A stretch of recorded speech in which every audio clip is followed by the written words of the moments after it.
Stay up to date with all that's happening with the new national party, NNP. Send us a message via text or WhatsApp on 405-8683 with your name, email, and constituency. Stay in the know with NNP. Get updated. It's coming. It's coming. It's coming. It's coming. It's coming. It's coming!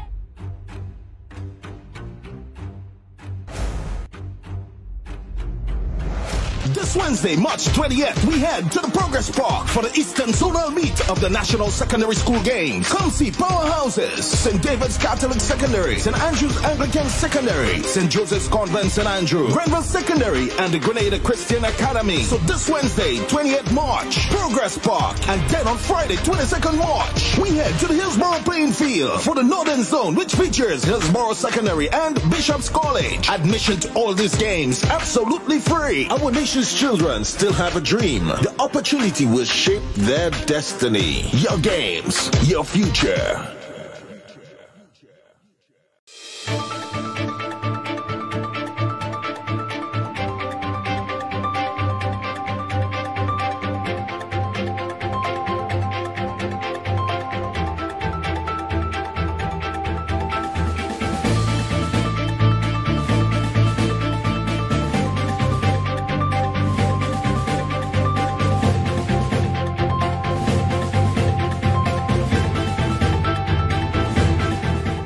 MOU signed between TAMCC and GHTA could mean more Grenadians will fill specialized positions in the hospitality industry. Details to this story and more in the National Report.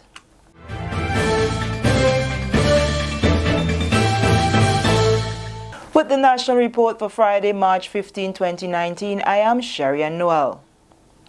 The Grenada Hotel and Tourism Association has signed a Memorandum of Understanding with the T.A. Marisho Community College that will help to produce well-trained students who can fill the gaps in the hospitality industry. Every year, as many as 100 hospitality students graduate from the T.A. Marisho Community College, and according to former GHTA President Russ Fielding, the intention is to bring them to the level where Grenada does not have to import labor in some of the specialized hospitality areas. The MOU was signed between both parties on Thursday. In terms of restaurant staff, it's fairly easy. You need supervision. You need good servers. In the kitchen, there's always a gap, and that's one of the areas we hope to fulfill. One of the problems we have in Grenada, that we don't have any executive chefs, or very, very few that are available. And what we need to do is develop our chefs that come out from here so that they can aspire to being executive chefs or head cooks in kitchens. We have excellent cooks coming out, but we need to develop the skills to be able to become executive chefs.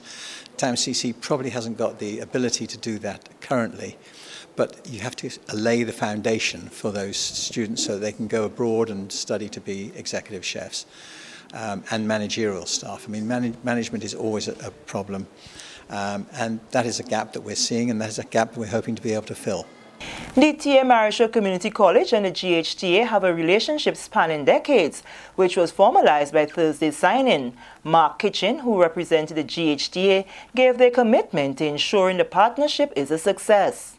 The majority of hotels here in Grenada have had past experience with TAMCC, and today the signing ceremony is really about formalising that agreement and really laying out that plan that was just spoken about in terms of moving forward. We're very, very excited to work closer with the faculty here at TAMCC, and we're extremely excited about working together with the students, both during their practical experiences and, of course, being able to provide full-time employment for them once they've graduated here from this great facility. Acting Principal of the T.A. Marisho Community College, David Fleming, spoke to the positive impact the agreement will bring to Grenada and the tourism industry. The gains from this, we expect, would transcend the acquisition of knowledge and performance competencies of our students to them becoming world-class hospitality and tourism workers that would fit the high-end position at our hotels in Grenada and hotels throughout the region and the world over. The Grenada National Patient Kidney Foundation and the Ministry of Health are concerned about the increase in kidney diseases on island. The foundation reports an increase in chronic kidney diseases from 2018. This was revealed on Thursday by the foundation during a public forum. The forum was held to educate the public on treatments available, services and support offered, and ways to prevent the disease. There are already 18 individuals undergoing treatment at the General Hospital.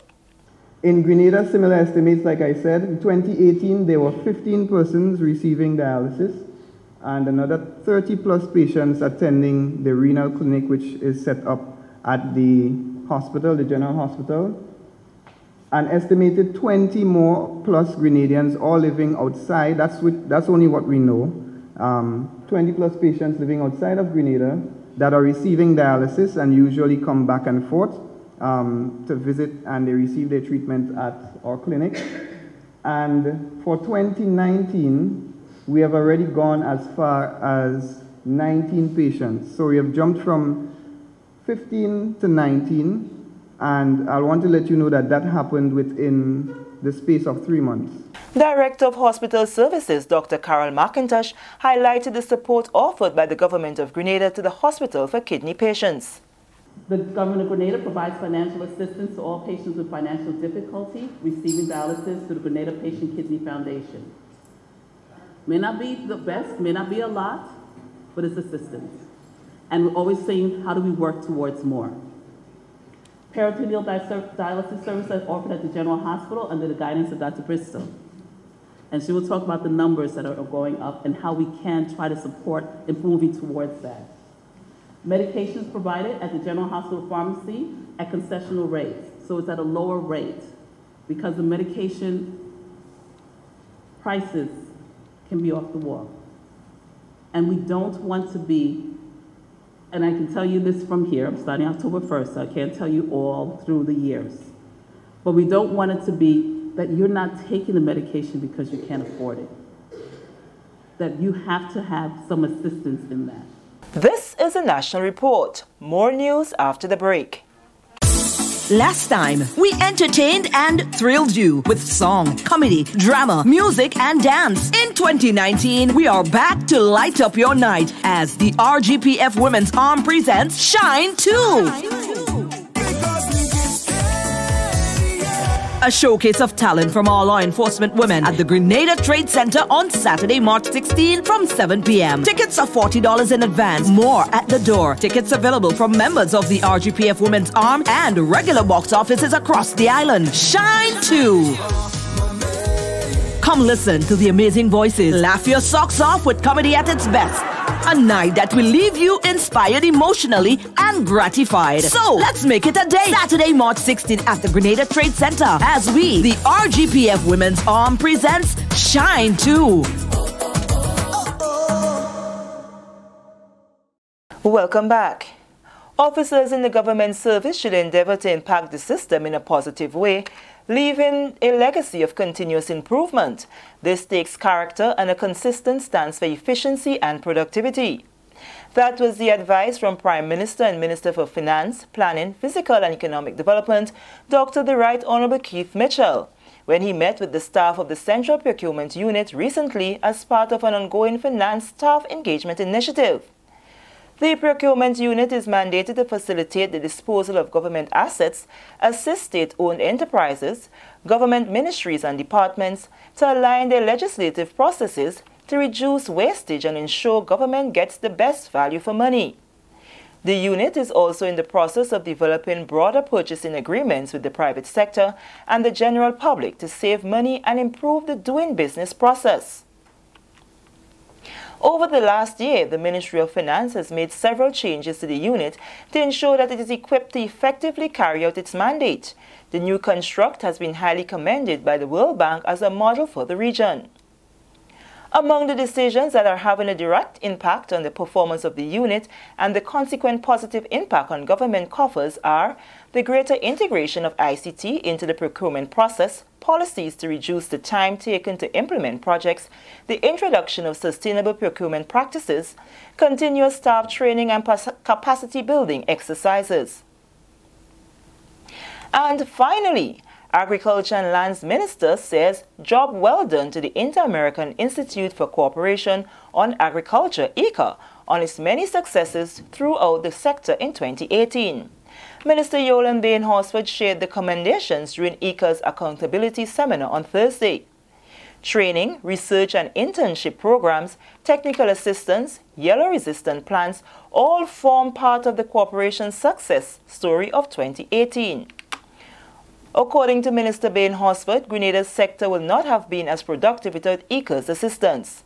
ICA and Food and Agriculture Organization, FAO, have collaborated on an initiative to improve the capacity of members for 4 rural producer groups.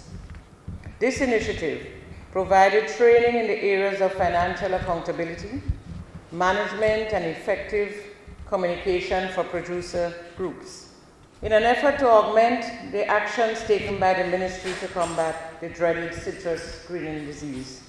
We turned again to ICA for support. ICA Grenada brought in technical assistance from Jamaica, where there is a citrus certification program in place, and St. Vincent and the Grenadines, where a program is being developed. She advised the cooperation against becoming complacent in its efforts to continue giving support to the farmers and, by extension, the agriculture sector in 2019. ICA, in a time of lower budgets and the challenge of doing more with less, has performed admirably, and I must reiterate my appreciation for the support. I, however, must caution Mr. Charles and the ICA office that they cannot let complacency ruin their efforts, as the sector is deserving of greater support. Therefore, we must deepen our collaboration to achieve even greater successes in the coming year. This brings us to the end of the national report. Recapping the top story, MOU signed between TAMCC and GHTA could mean more Grenadians will fill specialized positions in the hospitality industry. I am Sherian Noel. Thank you for viewing.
Just tell them we proud of we country. Tell them we proud of we land. Tell them we proud of we people.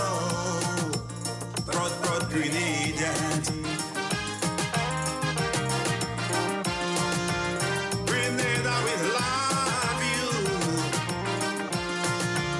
Dance and love is loves you.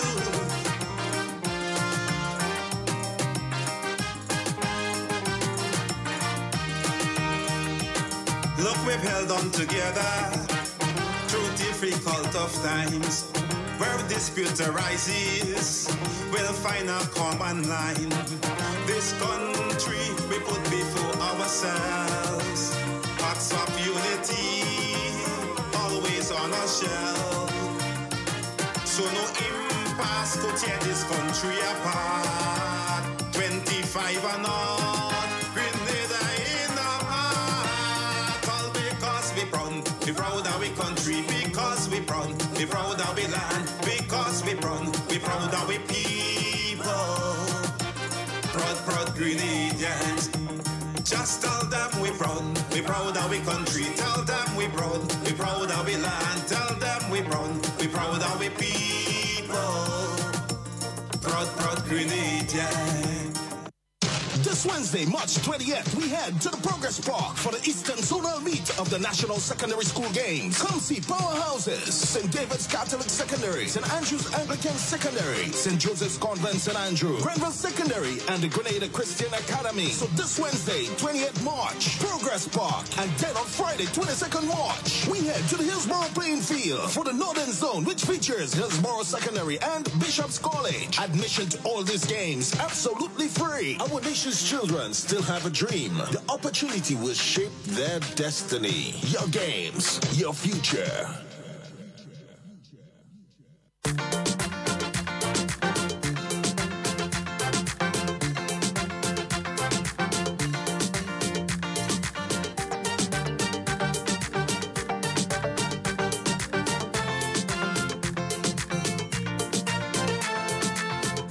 Hail, hail, Mr. Grenadian.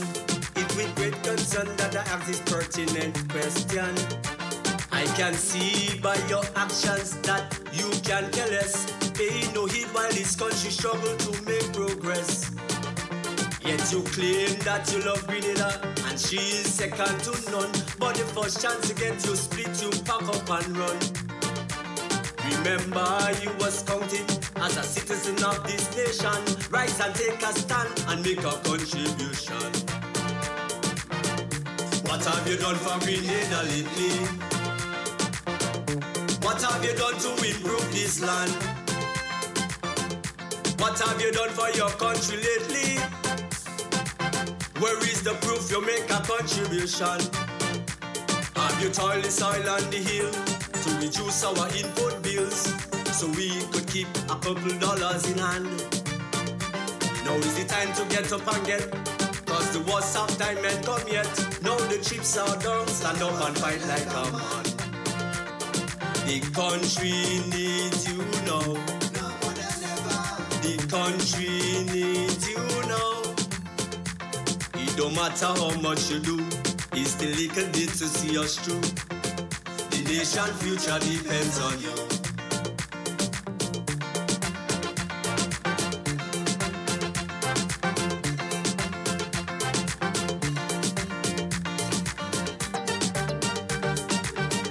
Good morning to Grenada, Carriacou, and Petit Martinique. My name is Sheldon Scott. I'm Devon Romain. And this is Hard Talk. It's now 35 minutes after the hour of 10 o'clock on the Spice Isle of Grenada. A dusty boy. Oh, gosh, boy. Whew. Yeah, a lot of dust over the weekend, man. You'll come back to the dust. Yeah. We are 97.5 City Sound FM. 89.5 CRFM. Yeah, 92.9 Sister Isle Radio. Out there on the Sister Isles of Carriacou and Petit Martinique. Hey, good morning to you, Mr. Fraser. Good morning to you, Linton and DJ Jack. Good morning to you. Now, after good morning to all of you, good morning, Lisa Marie. Yeah. Yeah, all you run. Go tell Lisa Marie all kind of thing again. Go and say a thing. Makushas. Yeah. Anyway, next one. 94.9 WeiVybz Radio in Brooklyn, New York. Yeah, good morning to everyone so far who has joined us on the live. Hannah, Dali, good morning. Sonia, yes, Sonia says she's listening. Sonia, I hope you run and you get tired last night, you know. Everyone, I like that. Folks, believe me, today you all had a call, and you know why you had a call? Because since yesterday, when I was heading up to St. John, I realized that I have a set of dust around. I swear I see 2 camels and a mule pass. I telling you, I swear, the amount of dust I see outside, I swear I see 2 camels and a mule. I thought it was in the Sahara. Right? Yeah, man, believe me. I wanted to, as I tell Nazis when I come, I want to reconnect with Africa, but not that way. I mean, I can't get to go to Africa, so Africa come to me. I thought it was raining. That dust, man. I am praying right now for some rain. I'm praying for some rain right now. Because I know some rain would actually get some of it out of the atmosphere. I'm praying that some rain as light as it could be or as heavy as it could be, could fall right now and get rid of some of that dust. It has, my chest is heavy, believe me. I was coughing from the moment I got up here. Yeah, my chest is heavy, man. Not a good sign, man. No, don't worry, A lot of fluid. Have it close. All right. So yeah, have it close, yeah. Camille, Miguel, morning, Camille, Teresa, Scott, good morning. And let me say good morning to you, Miss Jacob. Good morning to you, Miss Jacob. Good morning to you, Miss Noriega. Mommy George, good morning. Auntie Ruth, good morning to each and every one of you. I hope all of you, Mr. and Mrs. Crookshank. Yeah, you hear the voice started thing. That's the dust outside in the air. Mr. and Mrs. Crookshank, good morning to you as well. Hey, Martin and Miss. I just about to attack out Martin. Martin and his wife. Good morning to you guys. Not this Sunday, last Sunday I saw when they're heading to church. Okay. I saw them heading to church. You all wondering how yes, I see you all walking going to church. Yes, I was going down the stretch. And I see all you going across the church. Yeah, I see all you well. Yeah. Yeah. And good morning to all of you out there who, as you say, silent listeners. Yeah. Always there, never saying anything, paying attention. Yeah, right? Good morning to all of you. I'll talk a bit about the silent listenership in a while too. Sometimes you can't be too silent. Yeah. Sometimes you have to be a little noisy. You understand? Hey, yeah, you have to be a little noisy. Kathy, Albert, good morning to you. I hope you have a wonderful day today.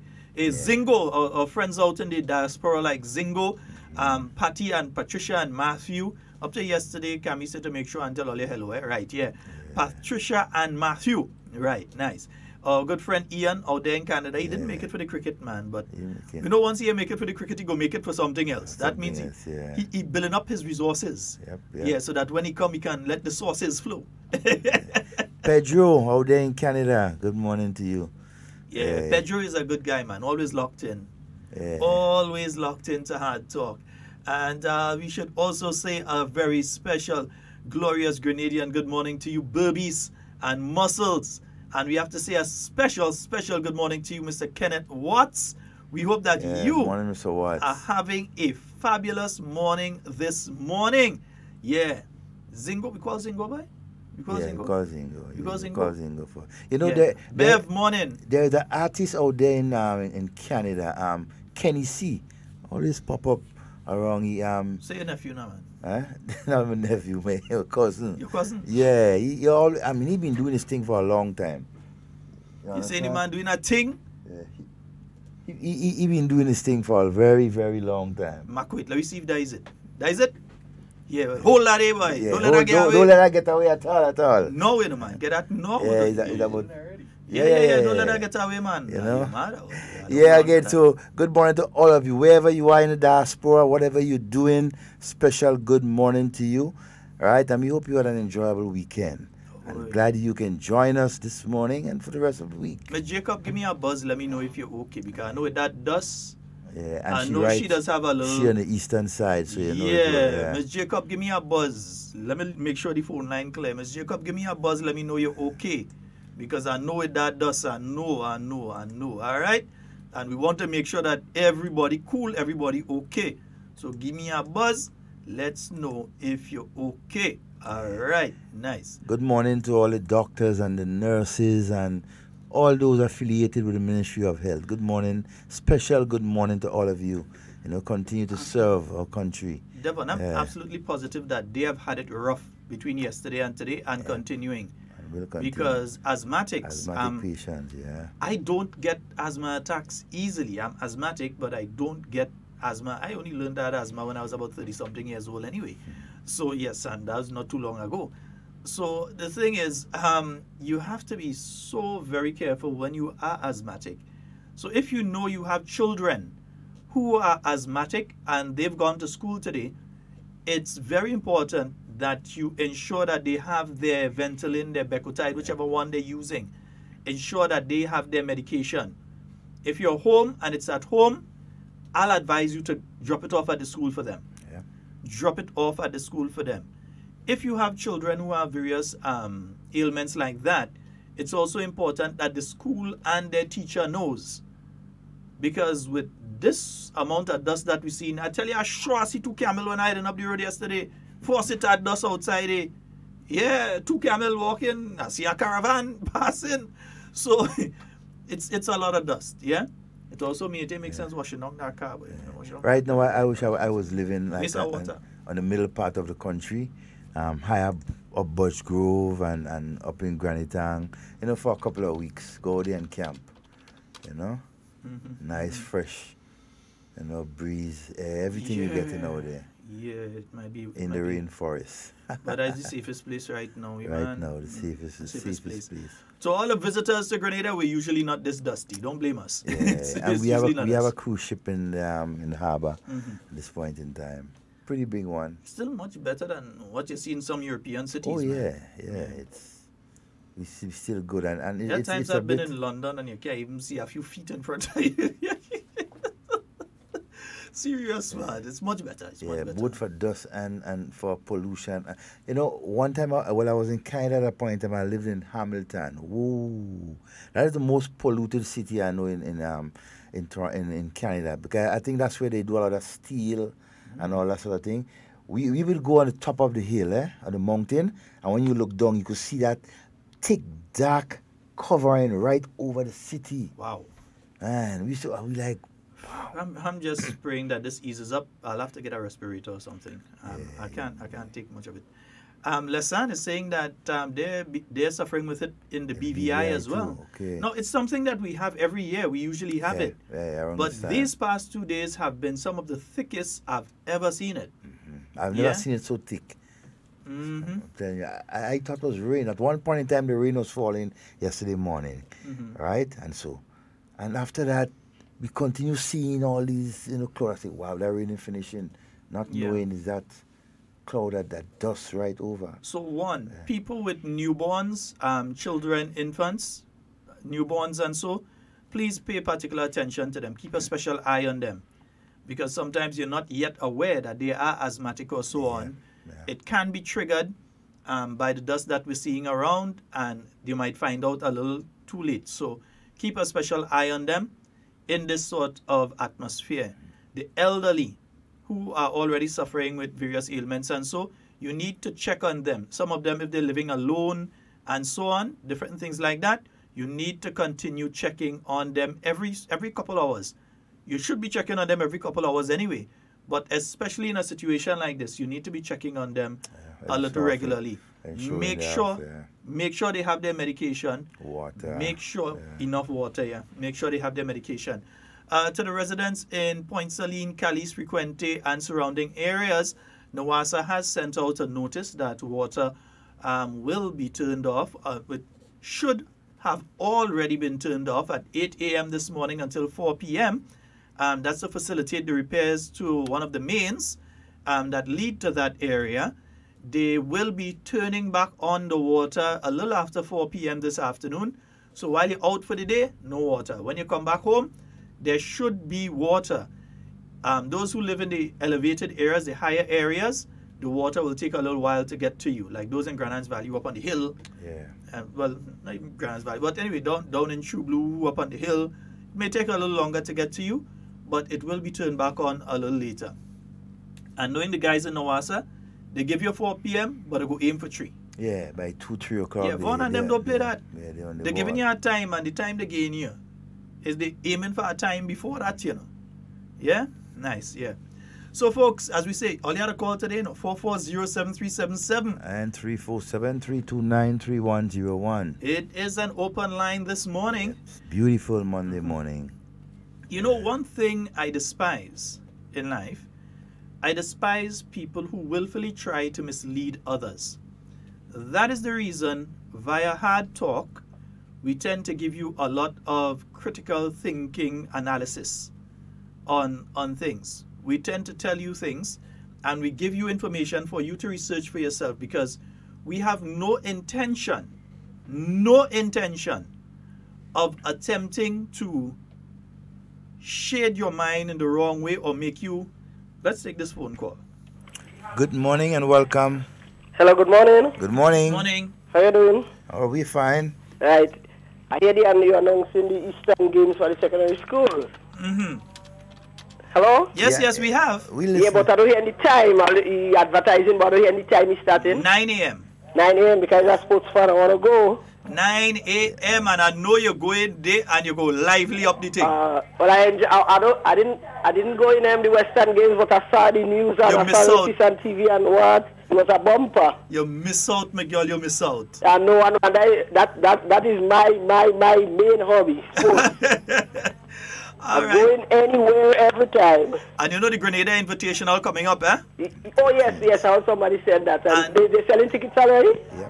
I think the tickets are already on sale. I'll confirm for you. I'm waiting on an ad from them so that we could. Okay, I hope it's cheap enough that because I'm a sports fan. I always go in all sports. I never miss a sport. Well, they have a Safa Powell coming. They have Andre DeGrasse. That's the guy that was running up against Usain Bolt. Yeah. They say he taking over from Usain Bolt, the Canadian guy. He's going to be there. Shellyan Fraser-Price plus from Grenada. All right. We have Braylon Taplin. We have Lyndon Victor. We have Rondell Bartholomew in the 200. So we have quite. Yeah, well, regardless of who comes, it could be one person. I'll be there still.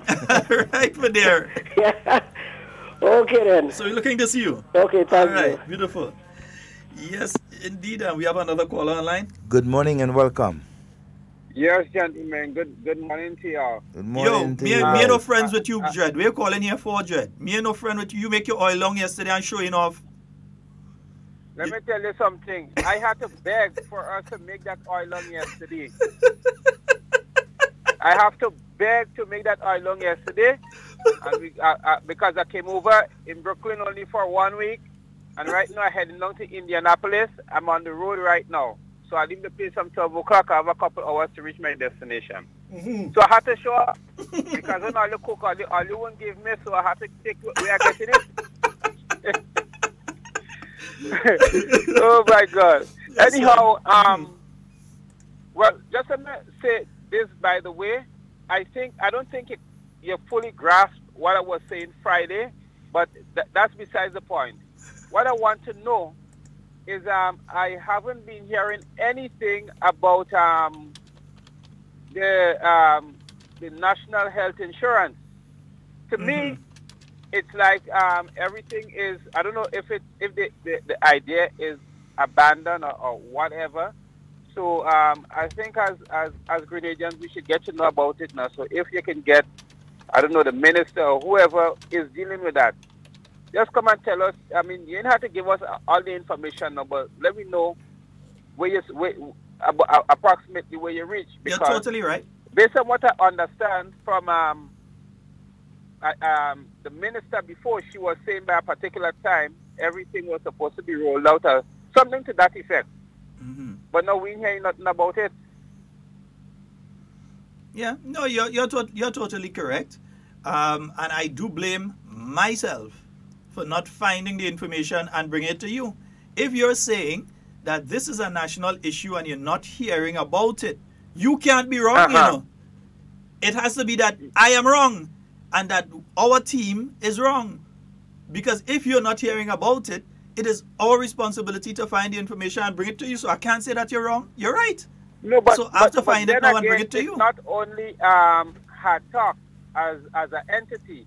What about the person who is behind the scenes? Somebody could come and could make a day, say Sheldon, or not even you, maybe GBN or somebody. They could have an interview and say, well, this is what we are doing, this is where we are now, and XYZ is the case. You know, so I think we need to get to know more about that.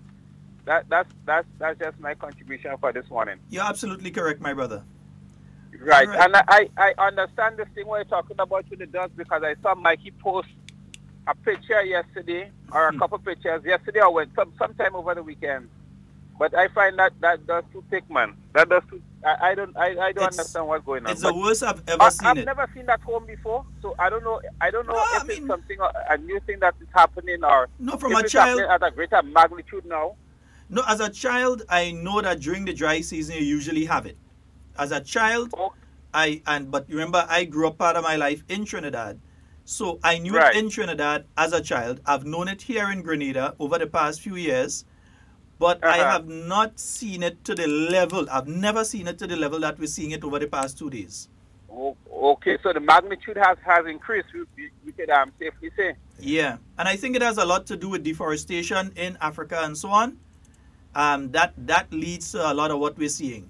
What is taking place in Africa is what is leading to what we're seeing over in Grenada right now. It's not anything we're doing, it's what is taking place over there.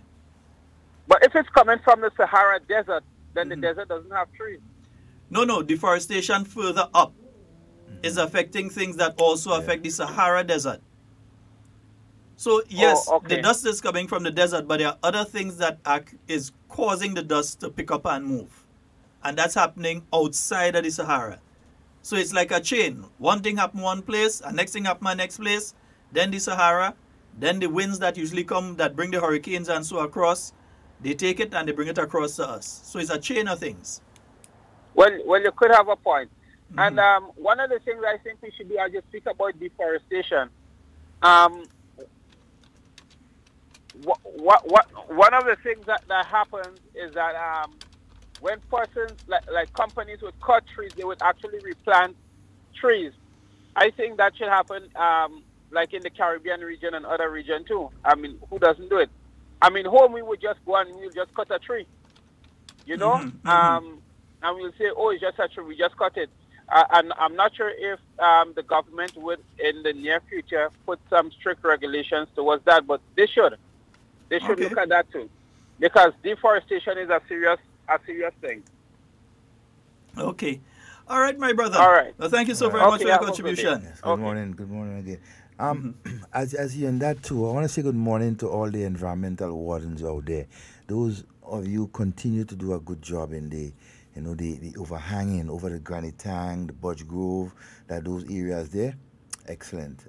Been up nicely. Yeah, very good. Yeah. You can be able to see from a distance as to, on your journey, and so you don't have to worry about some of the big trees overhanging on the road. It's also good again for the maintenance of the road, because the more trees you have hanging over the road, is more water that falls on the road, thus creating problems.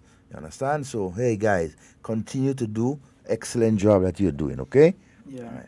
Well, what we can say on the National Health Insurance is that there are consultations taking place. Again, it's my fault. One thing I do, I take blame for, if I'm guilty of something, I take my blame for it. I ain't going and say it's Devon's fault. I ain't going and say I'm taking blame. Ask anybody I work for, they will tell you that. Immediately, I take blame. The Prime Minister did speak about it in his his 1-year anniversary discussion. He did speak about national health insurance. It was my responsibility to take that information and bring it to you, the general public. I failed in that, so I will correct that. Okay? There are consultations taking place again. I probably need to contact the Secretariat, find out when and where are those consultations taking place, and then present that information to you. Wrong, Devon? That's I have to find it out. We have to get the information. So the consultations, we have to do that. Also, there will be amendment to the NIS legislation. We've been hearing individuals trying to rub-a-rouse, recently speaking about, the NIS, they're going and raise the age, and then people could be absolute, unequivocal nonsense. People could be going to work with crook stick and all this kind of thing. That's nonsense. Again, these individuals continue to show you, intelligent thinking Grenadians, they continue to show you their incapacity, incapability, and their unintellectual nature. They continue to show you that these are the worst people to consider engaging to be a government. So when you hear people like Dum coming and tell you this sort of nonsense, it shows that, 1, he's never read the NIS legislation. 2, he hasn't clearly read the Constitution of Grenada. 3, he doesn't understand the laws and he refuses to talk to somebody that does, so that he gets a clearer understanding of how the NIS operates, how pension schemes operate in general, economics on a whole. He does not understand what he's talking about. But there are some people out there who lack the intelligence to understand that he believes they're stupid. And therefore, anything he says, they take it and they come out and say it. But you see, that's why I want to come back to the silent listener thing. Sometimes, listeners, you can't be too silent. We're not saying that you have to call Hard Talk. We're not saying that you have to call any program.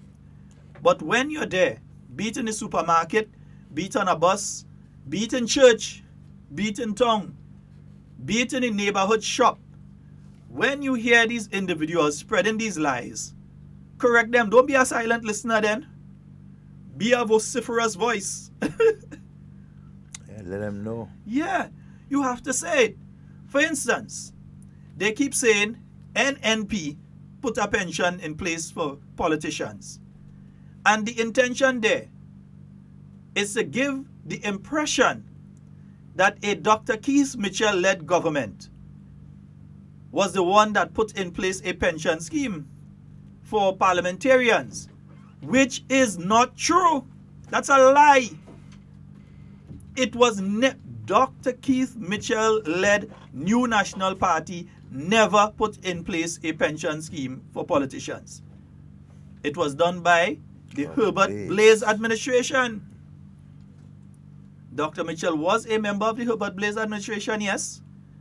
But so was Tillman Thomas, so was Aline Walker, so was Francis Alexis, so was George Horatio Brazan, Kenny Lal Singh, Danny Williams, all of these, all of these individuals were sitting members of parliament, cabinet members, and so on at the point in time that this was done. But they're trying, and that was done maybe even before the individual making the statement was born. That was done over 20-something years ago. Close to 30 years ago. Yeah, somewhere in 86, somewhere around there. Yeah. But when they say it, they want you to feel that it's Kate Skeeter Lewis, it's Kindra Mathurin Stewart, and Dr. Mitchell Lem sit down and they put this thing in place for Parliament. That's a lie. That was definitely incorrect. That's a lie. This thing has been in place close to 30 years ago. And if you know your history, your political history, and so you would never utter such, falsehood, I would say. Because it is patently untrue to give the impression, because after that, the NDC government came in 1990. They made no changes to it. They left it as it was, because again, even in that NDC government, you had several people who were part of the government that put it in place. So you had Tillman Thomas. I think Aline Walker was still in TNP at that point in time. Yes. Yeah, I don't think he was over in NDC. He was in TNP. Nah, he wasn't in NDC yet. He was in TNP still, but he may have come over at that time. Yeah, so during that time, I think he came over. During that time, I think, yes, to make the government more. Yeah. Yeah. But you had people like George Brazan that was there and so on. People who were part of the administration before that did that. You had about 4 former prime ministers that were part of it.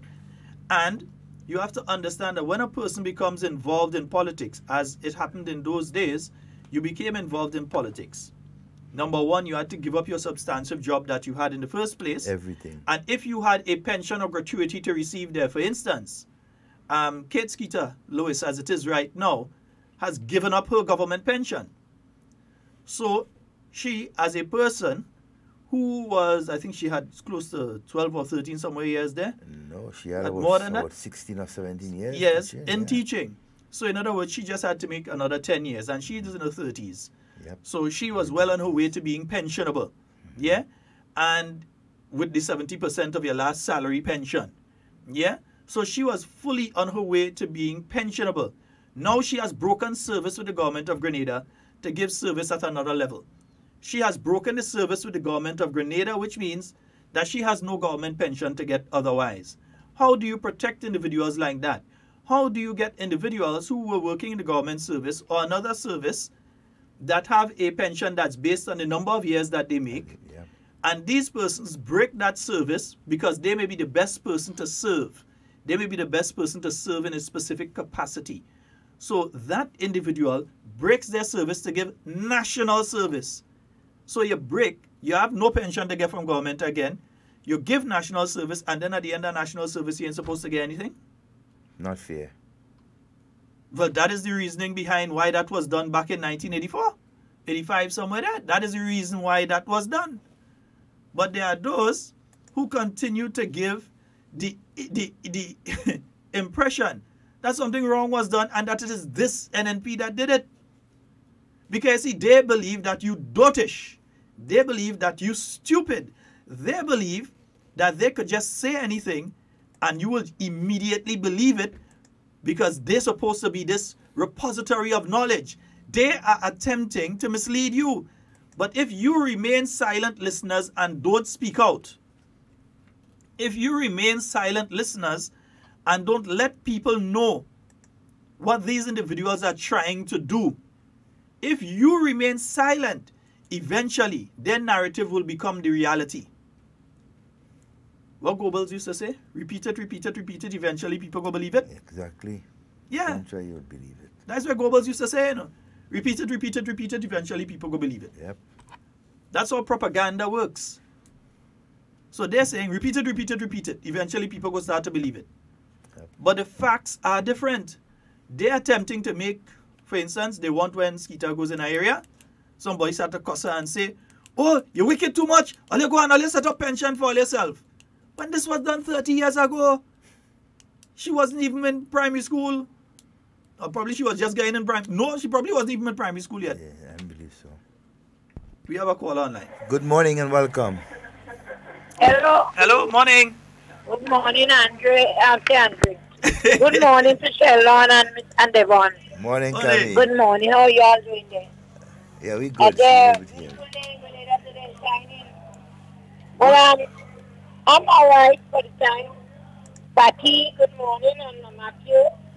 I spoke to them yesterday. And also to Sheila and Dalton Chase in New York. Good morning, and Mr. Deputy and everybody. Home and abroad, Mr. Watt, Bingo, all the whole crew. And also to Mr. Belfort that lives in Canada. From Victoria, I want to say good morning. These guys listen and they always call. They always come and look for me when they hear it. So I want to say good morning to all of them. And the bus guys, look at the busmen here saying over here. All the busmen from Victoria, God, says, when we look at Rex here, and one they call Old Dog. Good morning, say good morning to them. My boys. Anyhow, I'm selling, I want the customers to know that I will not be in tomorrow because my sister is going tomorrow. So all the parents are going to put the children on the bus for them on the evening. I will not be there. So they have to keep listening. And anybody listening, they could tell the others that I won't be there tomorrow. So they have to tell the children to take the bus. Okay? Okay. I will not be there tomorrow. I'm going to suggest the funeral. Right. So everybody have a wonderful day.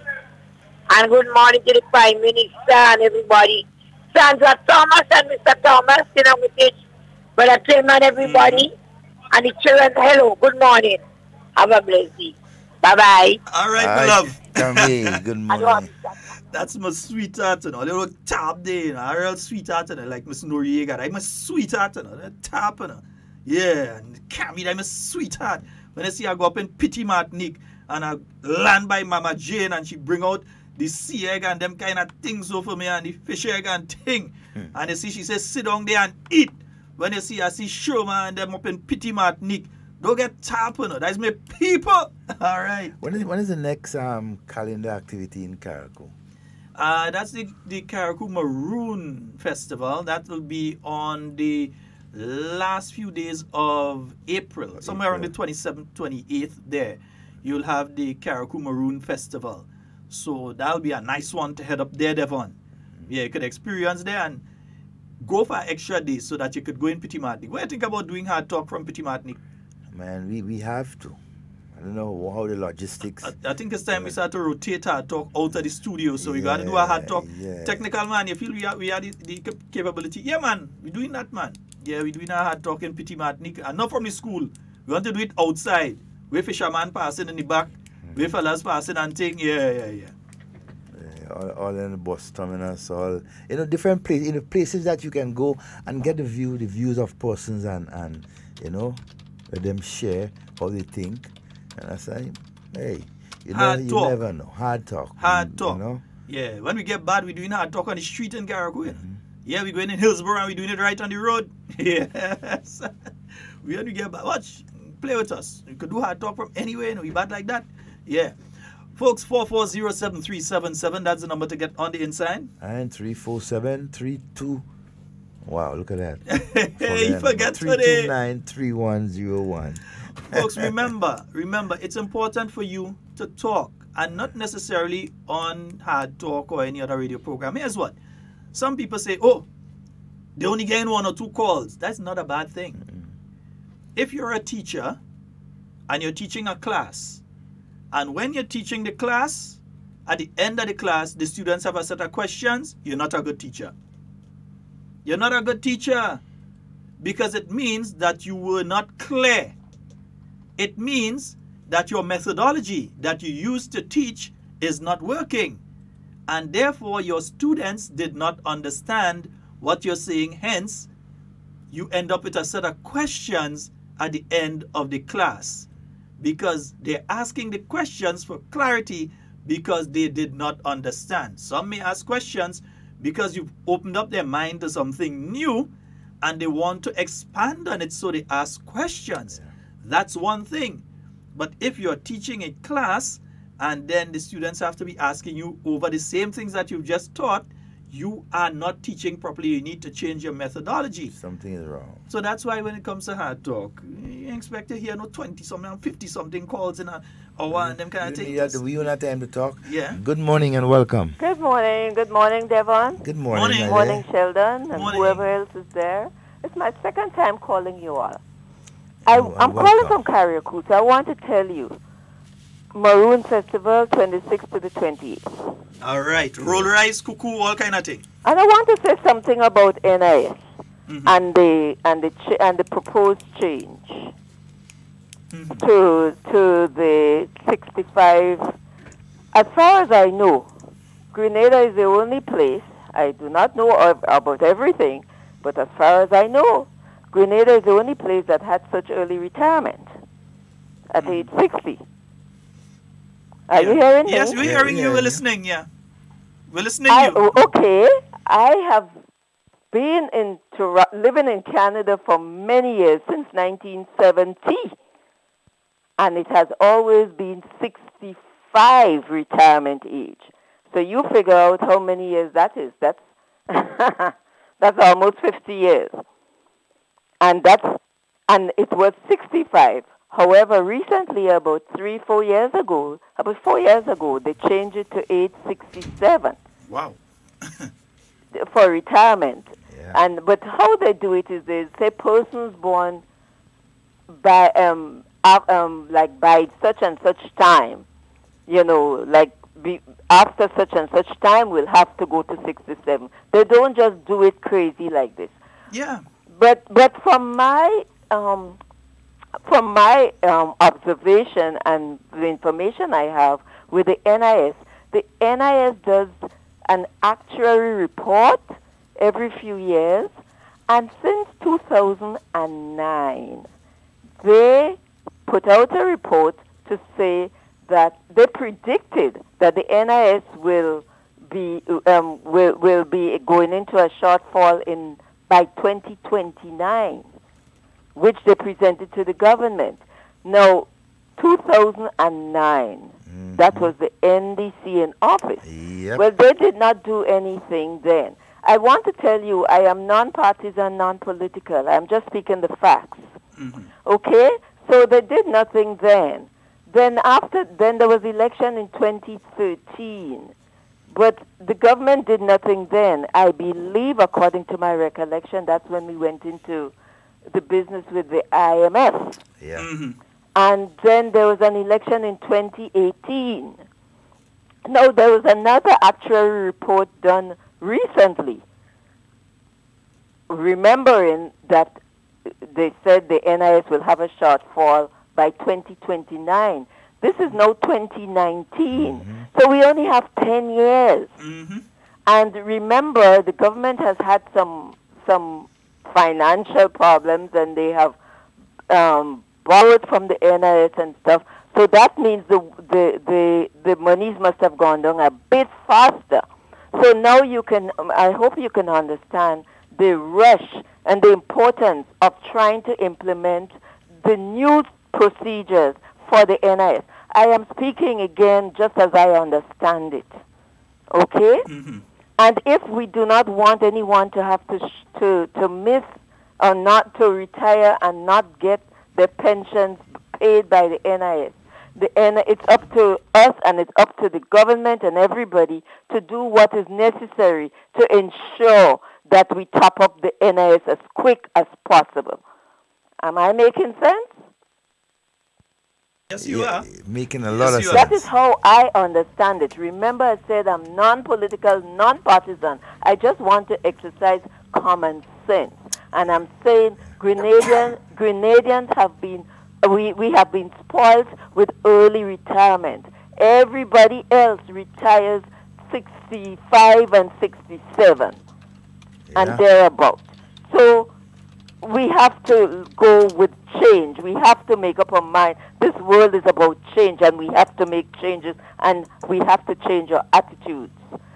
Thank you very much for allowing me this platform to give my views. Thank you very much, caller. Thank you. You're most welcome. And that caller is very well informed in relation to the issue. But you know, Sheldon, I had a conversation with Mr. Bernard Code, right, a couple of days ago, and I was asking him about the whole question of the NIS and the age and everything like that, and he was telling me straight that, look, Grenada is one of the only country who has failed up to now to raise that retirement age, right, because of the same situation the caller was just talking about, right? NIS will basically deplete most of its resources within the next 10 to 15 years. We have to do something. We have to do something to ensure that the NIS stays on board and do what it's supposed to be doing. And so hey, you know, it's something that we have to seriously consider. It will happen, so we have to get used to it. Because in some of the islands, I'm just doing some research here. In the Bahamas, it's 65. Barbados, it's 66. Belize, it's at 65. Jamaica, 65. St. Kitts, I'm seeing it at 62. St. Lucia, 65. And Trinidad, St. Vincent, Guyana, and Dominica, while it's at 60, they're all reforming to get the age up. And that's in the year 2015. So they are in the process of changing the retirement age in those countries as well. Because the discussion is on. Yeah. So there have been the actuarial reports that have mentioned that should be done. So it is definite. And that's the thing. When misinformed people or people who intend to twist the issue for political benefit, when they are the ones sharing the message, you end up with a bit of a problem. Because it's obvious that talk show host understands nothing about the NIS, nothing about pension schemes and so on, and nothing about what is taking place regionally in relation to this particular issue. So in various countries, they are in the process of reforming the age. And the thing is, generally, with improvements worldwide, when it comes to medicine, when it comes to healthcare and so on, with improvements in healthcare, also with the addition of the national health insurance, which may end up being merged with the national insurance scheme, when you end up with that taking place, where more health benefits, more modern procedures, more updated, upgraded medicine.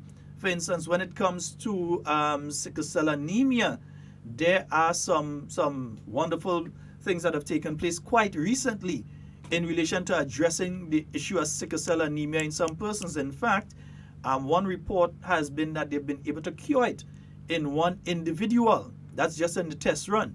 They've been able to cure it. When it comes to HIV and so on, they've had instances where they were able to quote unquote, so far, the people have not had it showing up again. They've been able to cure it in 2 individuals.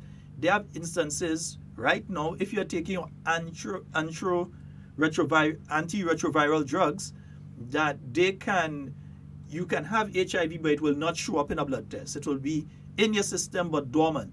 So, and 20 years ago, you had HIV that was basically count your number of years and make your arrangements with Lacroix or Otway. These days, you actually survive longer with it than if you had cancer. Most people hear they have cancer and then within a few months sometime, according to the type of cancer, that's it. Yeah, some people by the time you hear they have breast cancer, prostate cancer, so on, within a few months to a year or 2, they're gone. Meanwhile, people who have HIV are living 10, 20 years now. So there are improvements in medications, there are improvements in treatments that are taking place. So not only here in Grenada, but generally, human beings will be living longer, which means that they will be collecting a pension longer. Exactly. Without paying back into a pension scheme. Because when they're collecting pension, you can't expect them to be paying back into the NIS. They're collecting a pension, which means that with an aging population, more and more people who are becoming pensionable and receiving benefits out of the NIS, so the amount of money that the NIS has to spend is going to increase. With that happening, you will reach a stage where the NIS will not be able to pay benefits. Yeah. You're going to crash it. Because you'd have less money coming in and more money going out, you're going to crash it. Unless something extraordinary happens and we just increase the youthful population, everybody decide each man have a responsibility, and so that you and your wife going to have about 10, 15 children and so on, increase your population level dramatically. Unless that happens, which ain't going to happen. But unless that were to happen, yeah, right now it ain't taking place. Nobody ain't going to make 10 and 15 children to try and mind. But one of the things though, but it will damage the NIS, and this is what the actuarial reports have been saying. One of the things though that advice was given, a number of persons have stated that is NIS should get involved in some form of business entities, for example, like real estate or things but that they can. are. Yeah. But let's get back to that. There's a lady right now, she's asking a question, and she's in a taxi in New York, and she's about to drop, and she wants to know, should she move to Grenada? And our answer to you is yes, you can move to Grenada. Grenada continues to be, one, a safe and secure destination. You have to be looking over your shoulder and all sorts of things in Grenada. You are safe in Grenada. You have the best possible climate. In other words, you don't have to die to go to heaven. You just have to take a flight and come to Grenada. Yeah? So you could come to heaven without dying. Yeah? There are also many opportunities for you to be able to set up a business. You can set up one that's, if you want, tourism related or some other business here in Grenada, and you would receive assistance from the Grenada Industrial Development Corporation. You could receive assistance for them. For instance, if you're doing a business in manufacturing and you have to bring in equipment and so, you can receive concessions through the GIDC. And this goes for Grenadians and non-Grenadians. You can receive concessions from the GIDC in relation to the setting up of your business. You could receive 100% concession, for instance, on a vehicle that is directly related to your business. No, not to bring in a Benz. But you can receive, you can receive 100% concession to get your vehicle and that sort of thing in relation to the business, and non-consumable inputs. If it's consumables, you wouldn't get concession on that, but non-consumable inputs and so. Real estate, quite a number of places here, wonderful places. In fact, could always hook you up with a wonderful real estate agent. So if you're looking for big, you're looking for small, you're looking for with pool, you're looking for without pool, you're looking for by the beach, there are properties on sale all over. And notwithstanding, we are a very friendly people. Grenadians are a friendly people. Yeah? It's one of the only islands you could fall in any village anywhere and make a friend immediately.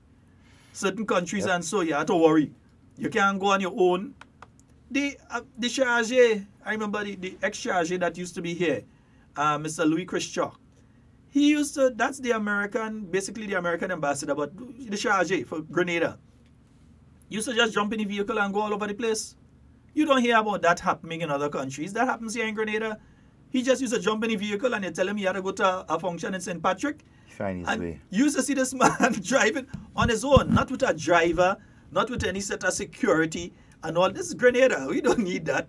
He jump in a car when he reach a point. He asked somebody, where is this place? And so somebody would tell him, okay, you go along that road, you take a left or whatever. And he would go all over the island on his own because Grenada is a safe place to live. Not just for you, but for you and your family as well. It's an excellent place to vacation, but it's even a more wonderful place to live in. Yeah, we know we live in paradise and we treat it as such. Very much so. Yep. All right, so feel free to come. Feel free to ask the taxi man that's driving you right now about coming to Grenada. Yeah, you could do that. Nice. Grenada. Mm-hmm. Yes, the most beautiful, place on earth. Yeah. We ain't saying one of the most beautiful, we're saying the most beautiful. The most beautiful place on earth. Yeah. I've not traveled extensively all over the world, as some people has boast and say, but the few countries I've gone to and researched, it's untouchable. But again, falling back on the NIS issue again, you see, if one doesn't understand an issue, one should research and find out and then speak. Yeah. One should not speak about, okay, that happened, a bunch of people walk away with crook sick. No, because even if you do it in a graded way. So you might say, okay, in 2 years you do it up to 61 or so. Yeah. But you might even say that people who enter the service by this time, they're exempted. You might do it like that. That is why you're having the discussions right now. That is why you're having the meetings right now to discuss these things. Good morning. Morning. Good morning, Mr. Sheldon. Good morning. Greenman is here. Hey, sir. How are you? Morning, Mr. Devon. Morning, sir. Morning. Morning. Not too bad, it's coming on. All right. Ade. Listen, I the ODMP in Grenada. When people talk issue, they are telling them that issue in this. They afraid me, man. But not just they don't interfere me. Not just don't tell them. Panda bull. They don't tell us that. No, but you have to explain to them. I celebrate my birthday. I want all LMP come together. All right. The 22nd of November is my end of my year. Eh? Yeah. Okay, ma'am. Just keep us informed. Keep us informed on it. Eh? Keep us informed so we go remember to put it out there. Man, yeah, all right, okay. All right, you take it. All right, friend. Take care. Right. And as he said birthday, we had to say a very special good morning to a lady that says she's our #1 fan in the fence there in Happy Hill. Mrs. Muriel Joseph. We have to say a very special happy birthday to you. We hear you turn 16 years old today. You're nearly old enough to go and drive and thing. Yeah. Right. Yeah, she turned 16. Yeah, so she is one of our loyal listeners, and she says she's HARDTALK biggest fan. It ain't no bigger fan than her. She say any bigger fan than her, it make by Lasco or some kind of thing. It had to be made by someone. You know them Lasco fan? Yeah, them thing you plug it in, making a certain noise in your place. She say they know I can go to a Lasco fan. She's the biggest fan, right? She says she's like a windmill. So Mrs. Muriel Joseph, a very special happy birthday to you, my dear. I hope that you have a wonderful day today. I know that the home circle will make sure that you have a wonderful day today. And you know HARDTALK loves you. We must big you up on your birthday, all right? Beautiful. Sheldon, I want to say good morning to all the students of our nation. Mm-hmm. You know, primary schools, secondary schools, and TAMCC tertiary, and so wherever you're at, And just to reiterate to our children, our young ones, the confidence, and so, because what you find right now, Sheldon, is it's alarming. You have children, right? Continue, you hear them in discussions making statements about how they're being, treated and so in school, how they are being responded to and so in school, the information they are being given about activities, related activities in the school and so. And they have been getting a lot of negative response from most of our teachers and principals, and that is not a good thing. Devon, I'm gonna talk on that in a while too. Good morning and welcome. Hey, yes, Carrie. Doom. Look at Mr. Roy. He just come to me here. And he telling me doom, running him out on me. He don't call me the big mouth one and the thumbnail. But what I'm saying is that, Mr. Scott, Grenadians know I have a loud mouth, a big mouth. You understand? Grenadians know that, not now, long. You understand? So I don't know what's wrong with Dum Dum. Dum Dum must get a real job. You know something, Mr. Scott? If was it Eric, Matthew, Gary time, Dum Dum could have never done radio. Trust me. And you could ask anybody in Grenada. It was Jerry that was in control of this country. No, like how the Prime Minister. Dum Dum would have never have a talk show. He'd have never done. But the mongoose would have go for him. And they'd have given him a good cocktail. And they'd have shut him up. You understand? I don't understand what do that man. The Prime Minister is good. The Prime Minister, sorry for him. You understand? But something will happen to him, you know. Something going to happen to him. Let it go ahead. No, let it go ahead. Let's wish the you best. You get something to come to him. You have to stop that. Let's wish the best. We live in a free democratic country. And yes, he could talk. But he's going on too much. No, but he was in the time. From Willie head, they have go for him and they have deal with him. Oh, God. All right, they have deal with him. And one saying, Dum Dum say you about your child. We didn't like that when his daughter reaches a certain age, people say all these dirty things about her. All people say, why put water in your wine, boy? Forget people them. Say, Cammy, forget put water in your wine because you about your child. Forget them, Cammy. You have to stop them things. Cammy. You have to stop them things, boy. Forget him. Boy, be careful, boy. Forget them, I say. He saying all that there with the Prime Minister. And the Prime Minister sit down there and he's not doing nothing. Oh, God. He's not doing nothing. He will not come that boy. I bet he was me. He was me. There you go with me. He's not doing that. But that man might have Dum Dum might have a secret. Dum Dum might have a secret all the time. Why do you want him up? Cammy, let me don't waste time on them. I don't understand that guy. Cammy, let me don't waste my time on such individuals. You say what we have to say? They get the expired water, they use slippers. They get the expired water and they use slippers already. Just forget it. Yeah. They get the expired water and they use slippers already. Like forget them now. Yeah, forget them and that. But we have to see. Devon, you were just speaking about something there. Yeah, and about the students or students in the schools and so. The students in the school, I'm saying I've been getting some direct messages and it has to do a lot with some of the students that are about to do the CPEA and others that are writing CXC and the way that they are being treated, some of the things that are taking place. I must say that we have the vast majority, 90% of the teachers that are going above and beyond right now to ensure, because they don't want to be a teacher and you teaching a CPA class and when the exam comes up, all your students fail or the majority of your students fail. They don't want that happening. They don't want that on the name. And plus, they actually care about the students. So they're doing their very best. Then you have the others who are trying to suffer the students to turn them and their parents against the government and are not realizing that what they're doing is that they're turning the students against them. That's what's happening, you know. The students are talking. And the students are talking because they are the ones feeling it and they're not blaming the government. You're the teacher. You're the one in the classroom. You're the one they're going to remember for the rest of the days and say, this is the individual that do this to me. Or this is the individual that didn't help me when I was looking for the help. Sir, miss, where were you when I was asking for the help? So you have some of them that are about to write the exams in a month or two, and they are worried because they're not where they're supposed to be. Yeah. They're not halfway through the syllabus where they should be right now. They're nowhere close to it.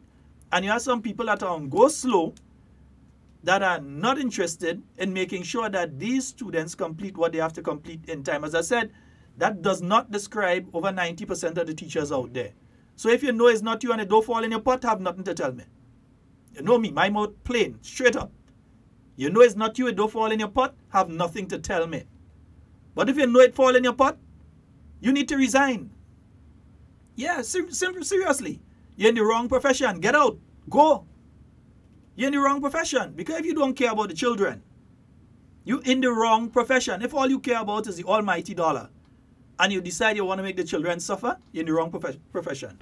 Yeah, Go. I don't like how it I no apologies for that. Go, you're wrong place. As a parent, as you know, as somebody who looks in, who pay attention and so to the children in the school, I mean, you find, look, in the last couple of months, I mean, looking at some of the schools, for example, in St. Andrews and so, you've been finding so many problems and difficulties within the school because of the children are not being attended to properly, right? And we're not speaking about going past the hours that you're supposed to be in the school. No, during we're that not school speaking hours. about anything before the hours that you're supposed to be there.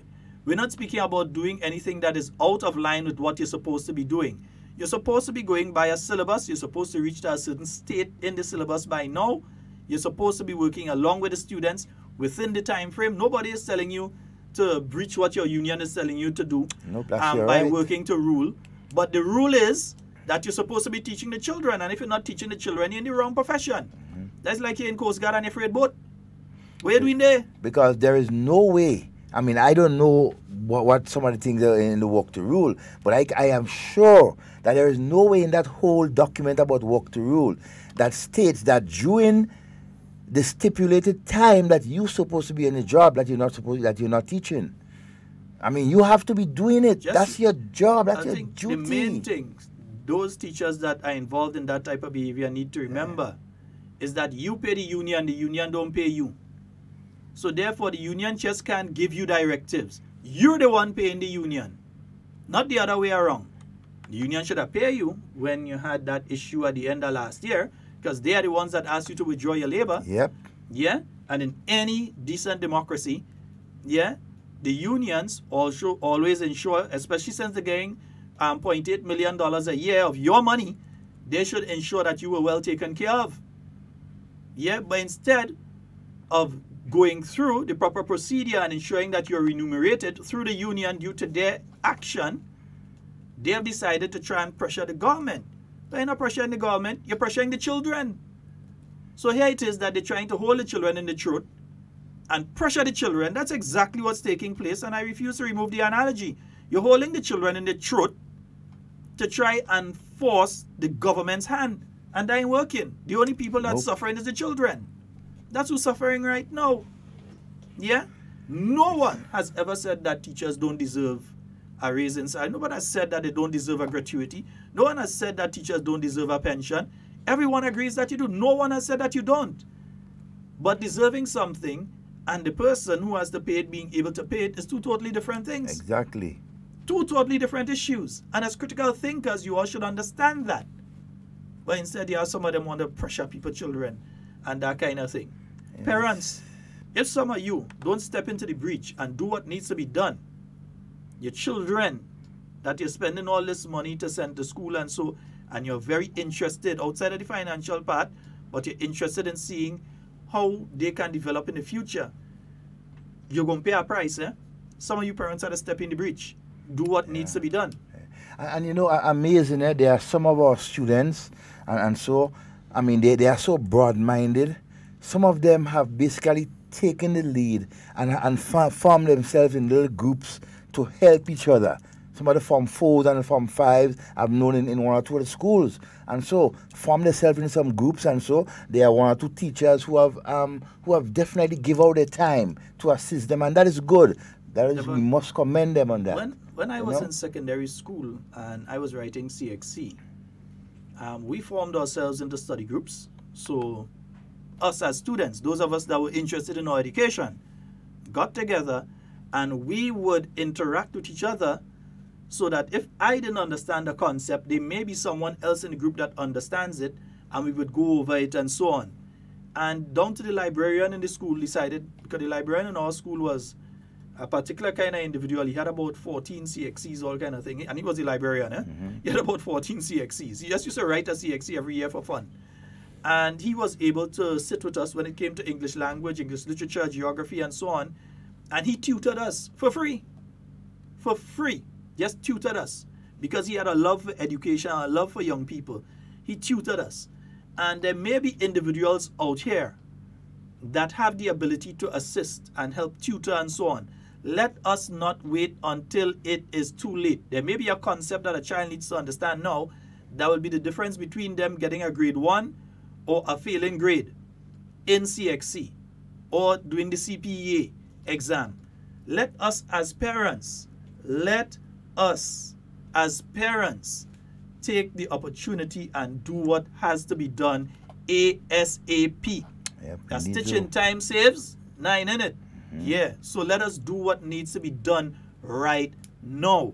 And you know, Sheldon, one of the pressures that a lot of parents have over the last couple of months since this entire industrial action took place is that it's extra money a lot of parents having to take out of on fine, right, to send their child or their children to do extra classes on evenings, right? And who are the ones doing the extra class? And so are the teachers. You have to pay them. Now, in my view, that's a added pressure on a lot of our parents, right? I mean, we need to look at this thing on a broad aspect, you know, who it is affecting most of all and who it is benefiting.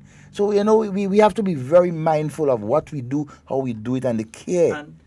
Right? And again, myself, Devon, our organization is not saying that people do not have the right to take industrial action. Of course, that's your right. You have the right to take industrial Yes. action. But when the Grenadian taxpayer is paying you to perform a particular duty, yeah, please, perform the duty. That's all we ask. Do it to the best of your ability. Perform the duty. You know, that's and all so, we're asking. Perform the duty. because remember, the generation that you are teaching or you're responsible for is the future of this country, and we need not play with that. Yeah, folks, 440-7377 says 38 minutes after the hour of 11 o'clock. 440-7377 and 347-329-3101. Yeah, folks, and remember, it is happening, the Eastern Games. I wonder if I have an ad for it. I have an ad for it somewhere here. Let me play the ad for the Eastern Games. That is happening this weekend. This Wednesday, March 20th, we head to the Progress Park for the Eastern Zonal Meet of the National Secondary School Games. Come see powerhouses: St. David's Catholic Secondary, St. Andrew's Anglican Secondary, St. Joseph's Convent St. Andrew, Grenville Secondary, and the Grenada Christian Academy. So this Wednesday, 20th March, Progress Park, and then on Friday, 22nd March, we head to the Hillsborough Playing Field for the Northern Zone, which features Hillsborough Secondary and Bishop's College. Admission to all these games absolutely free. Our nation's children still have a dream. The opportunity will shape their destiny. Your games, your future. Yep, so this Wednesday, that's going to be Progress Park is the place to be. Yeah, St. Andrews. We know St. Andrew people that support thing. Yeah, they have time to play no politics with our children. They have no time to play with them kind of thing.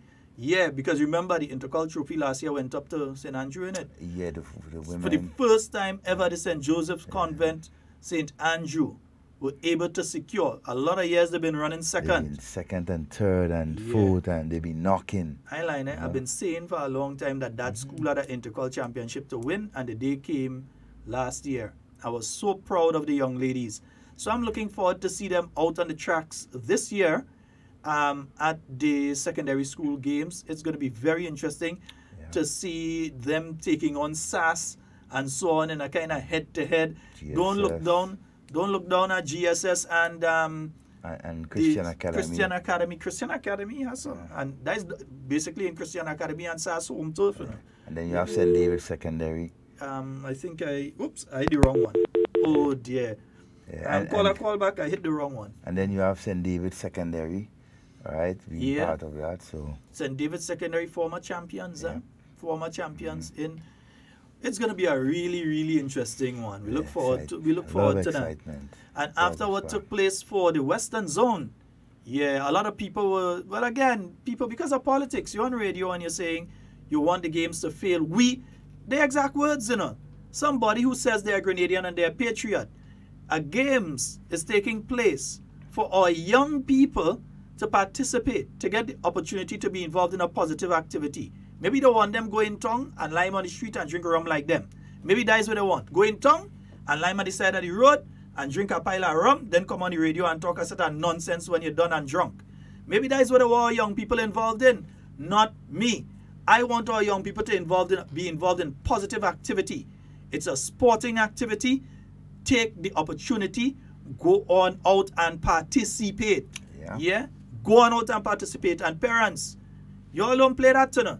Because some of them teachers playing games. The teachers and them, they playing games. Remember, the teachers, by mere fact of them being teachers, they employed in it. So they walk in. Your child ain't walking yet. Your child need the opportunity to be able to get work. So they need to be able to participate and be involved in positive, healthy activity. That is what is taking place Wednesday at the Progress Park. Look forward to seeing the youngsters head on out there. And all of you that I know that are in the St. Andrew area that will come on out and support the youngsters. Yeah? Even if you didn't go to school there, you went to GBSS or something down in town, I still expect if you have the time that you're going to be there to support the youngsters at the Progress Park. It's going to start at 9 a.m. Should be completed by 3. I think Western Zone went a little after 3, boy, because they had so much activities going on, so it went a little after 3. So, looking forward to seeing you all for the Eastern Zone. And then Carriacou. Yeah, we know the 2 Carriacou schools have been punching serious, heavy, and believe me, they have some intercol trophies to go up with there. Telling you, just like have some intercol trophy to go up with. Convent Grenville. Yeah. St. Carriacou. Coming up right and there. up and up. Before, when you hear Carriacou in intercol, used to be somewhere down in the bottom there. Now, every year, now you're looking at the top 5 and Carriacou is there. In both the male and female division, you have one or the 2 schools from Carriacou in the top 5 for the last 5 years. Now imagine, they used to come as Carriacou combined. Now, if they had remained at that, they would have gone with a championship already. They would have won. In my view. If Carriacou came as Carriacou combined, there were at least 2 years that Carriacou would male and female would definitely have been champions in intercol, in the female at least. I'm not positive in the male, but I know definitely in the female division, Carriacou, they definitely would have been champions at least 2 years if they were going as Carriacou combined. I'm telling you. But then again, I mean, they open up, they come individually, and it gives more athletes more opportunity. But right? even individually, Carriacou is dangerous, man. Oh, yeah. Yeah, Carriacou is really dangerous. I remember they had them high school girls shaking in their boots, you know. Yeah. They had them high school girls shaking in their boots one, yeah. Nah, Chris, I didn't back convent, you know. I just back high school. Chris is Anglican high school. Chris is an ex-student of convent. I know, so leave Chris alone. That's why I'm rubbing it in. He's a convent student. Yeah, I love that St. Andrews and Convent Grenville won it because I think they have been performing excellently, if I should say, for the last number of years. They deserve it. We've been joined by Ruthie. Yeah. Ruthie, good morning, my dear. Hope you're having a wonderful day today. Devon, again, let's just recap when it comes to the NIS issue and so on. Folks, this thing about government. Now, number one, there have been actuarial reports, as one caller identified, one from 2009 and one, I believe, in 2018. There have been actuarial reports that have been saying that Grenada needs to amend the age of retirement. When you look around the Caribbean, and in Bahamas, the age of retirement is 65. In Barbados, it's 66.5, and they're changing it. I think they're looking to go to 67 eventually. Belize is at 65. Dominica, which was at 60, has changed now. I think they're at 61 or 62. This is 2014 data, so some has changed. Jamaica, it's 65. St. Kitts, it's 62. St. Lucia, it's 65. Yeah? So they are changing. St. Vincent, Trinidad, Guyana, and Grenada, and Antigua, the only ones that remain at 60.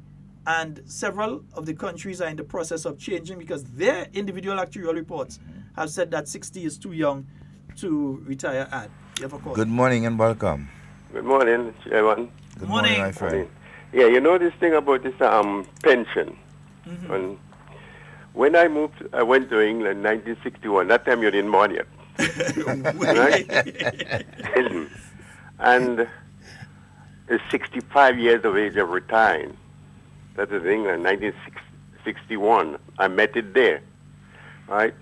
I got a job with Guinness, and Guinness gave us to retire at 63.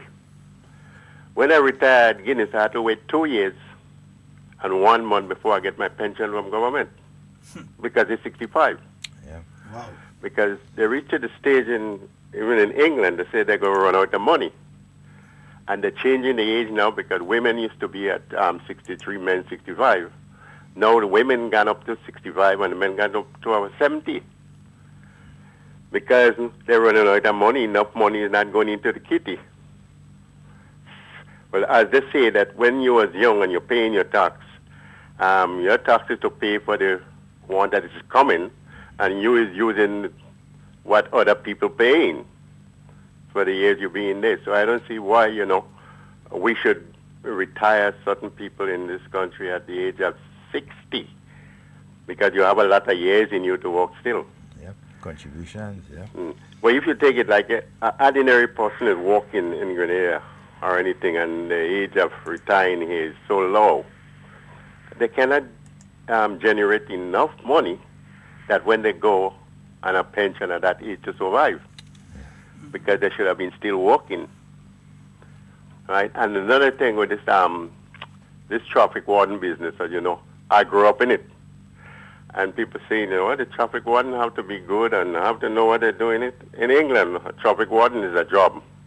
It's the law that if you park wrong, they book you. You could come and stand up and your hands swinging all over the place, and what's not? They're not talking to you. They're doing their job, right? Where a policeman will pass and say, well, Mr. So-and-so, you're not supposed to park there. If you do it, the next time I'll see you, I'm going to book you. A traffic warden don't do that. The job is to book you. Yep.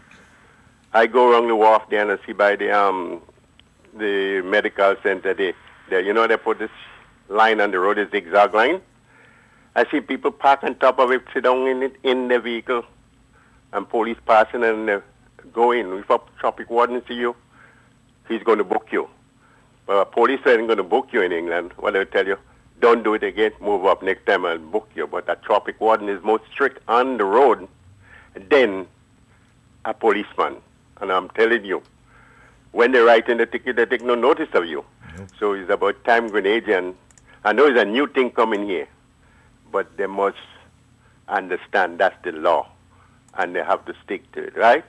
Yeah. And that's my take about the traffic warden and them. Okay. All right? All right, Thank my you brother. very much. Thank you. Yeah, and I really want to. Doesn't always agree, but I agree with him today. Yeah, I mean, I really want to, share my support too to the traffic wardens, right? They have just started. Saw them dreading. And they have to do their job. I ain't taking chance. Right? They are protected by law, and they have to do their job. Let whoever want to rant and rave, once you're doing the correct thing, that's them. Let them face you in court. Or take the matter to court and whatever. But you are doing your job. Do it with the best of your ability and within the law. And they can't interfere. They can't touch all you. They can't. All them who does re-re and re-re and re-re. They can't talk. do nothing. And don't even answer them. Just do what you have to do.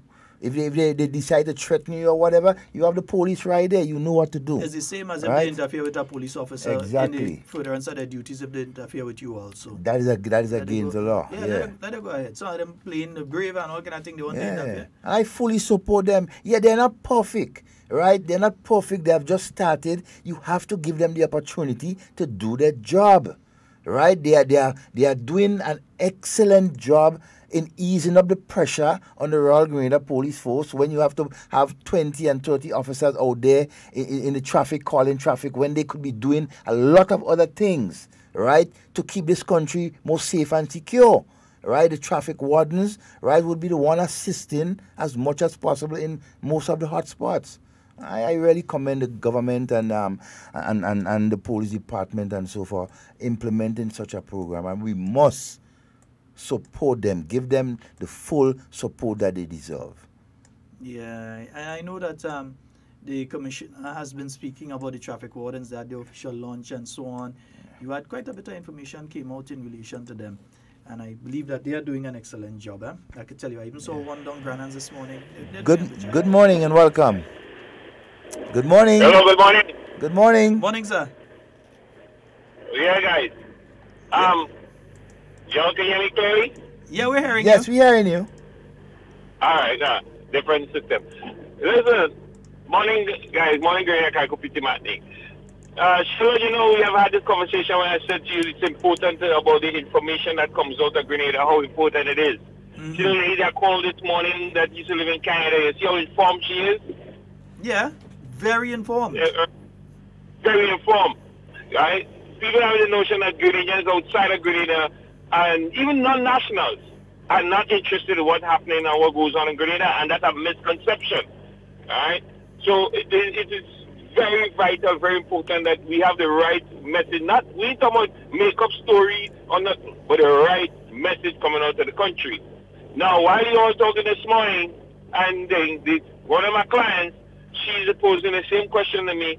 How can I move to Grenada? Is it okay, or would it be allowed, you know, so forth and so forth. She's about the 6th person for the year already who has posed that question, and I'm looking into that aspect of it.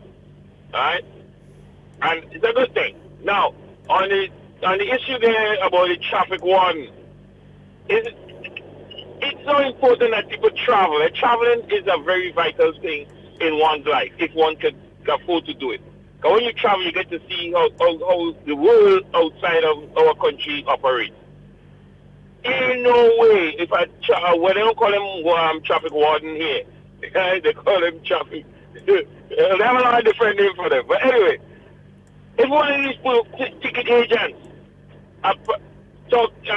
writing you a ticket for whatever reason or infraction that you might have occurred, and you threaten them or want to do whatever, that you go to jail. The jail penalty is just as if you hit a police officer.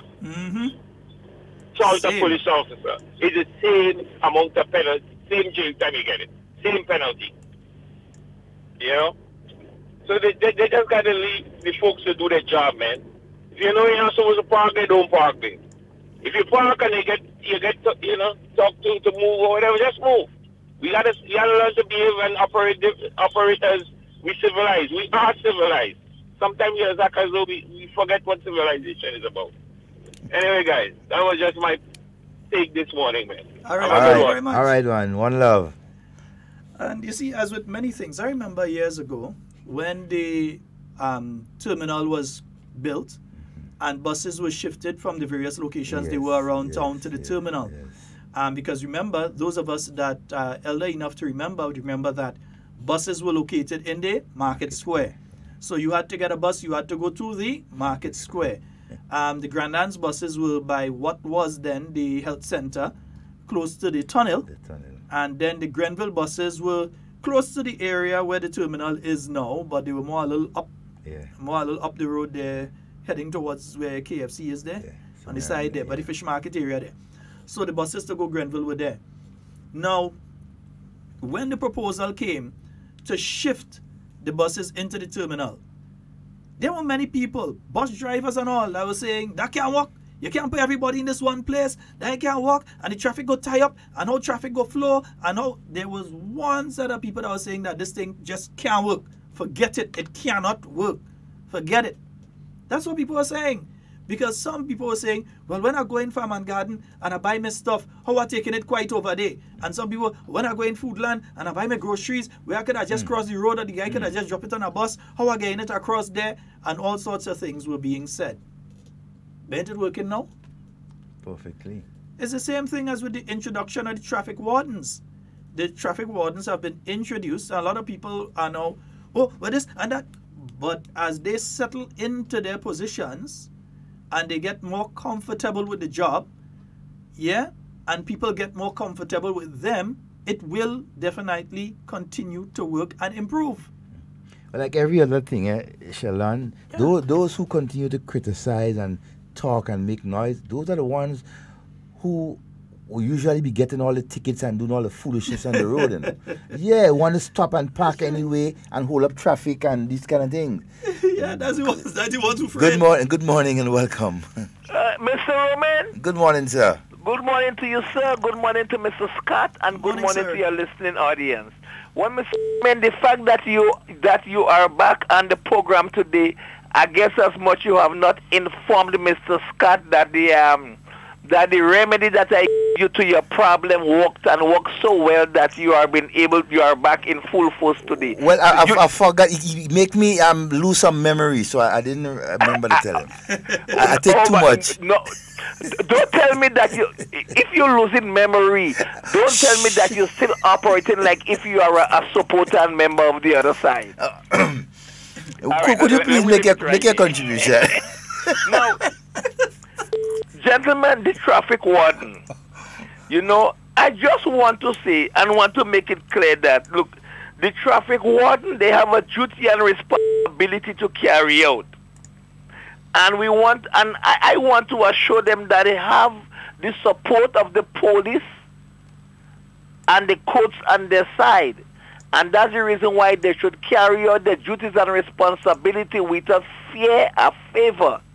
Just ensure that they know exactly what they are about, carry out their duties and responsibility, and when they reach in a court of law, the magistrate will determine what the consequences of whoever is responsible are. Now, the other thing is that I was listening to another program, and I find Mr. Forrester is saying a lot of good things when it comes to agriculture and what we should be doing. Now, Mr. Scott and Mr. Romain, I am a supporter and member of the present government. I support them 100%. But listen, whenever I am of the opinion that a decision that they make is not right and is not in the best interest of the Grenadian people, just because I support the NNP and the government, I should not remain quiet and be passive about it. I should express myself to the best of my ability and let them know and let the listening audience know where I stand. I should not wait until I break up with my girlfriend, my wife, or a political party, and then all of a sudden I am saying what I should have been saying all of this time. It doesn't make no sense, and that's the reason why people does not buy into it. But Mr. Scott and Mr. Romain, my last point is here. The 4 parliamentarians in St. Andrews, they have taken some drastic steps in terms of making sure that St. Andrews and its population gets what is due to them, and to ensure that the feedback that comes from the people in St. Andrews when it comes to developing the sites and programs and other aspects of St. Andrews that can work in the best interest of the people of St. Andrews and Grenada to a greater extent.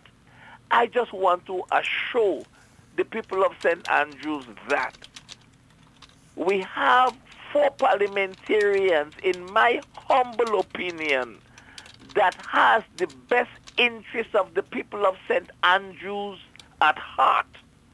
And as a result of that, they put the necessary mechanisms in place to ensure that the people of St. Andrews benefits in every aspect of life when it comes to their growth and development.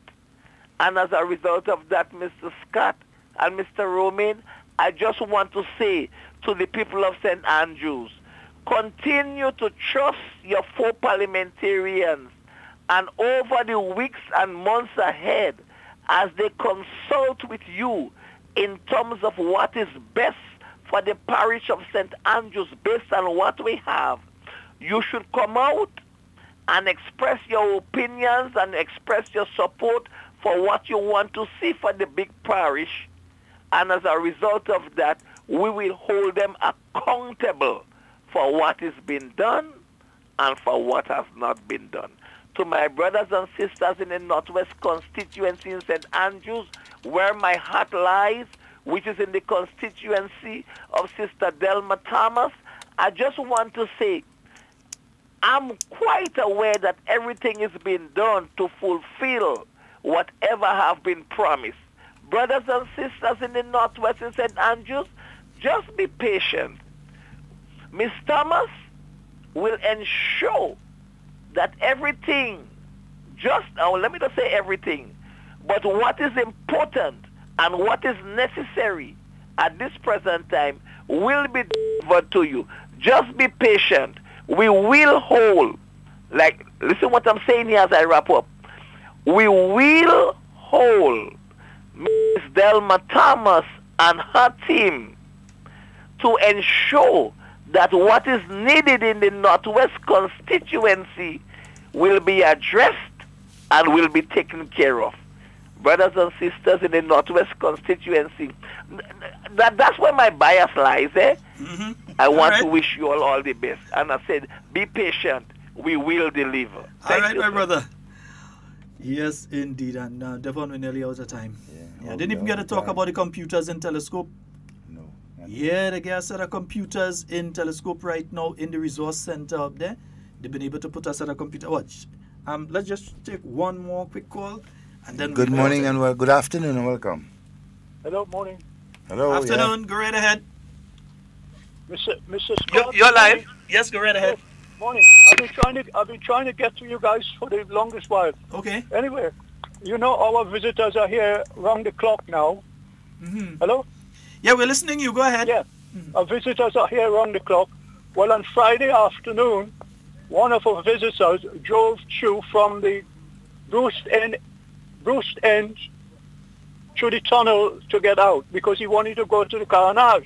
Mm-hmm. What they haven't got down there, Mr. Scott, and I do hope you'll take notice, they haven't got international no entry sign at that end of the tunnel. Okay, yes, you're correct. You're absolutely correct.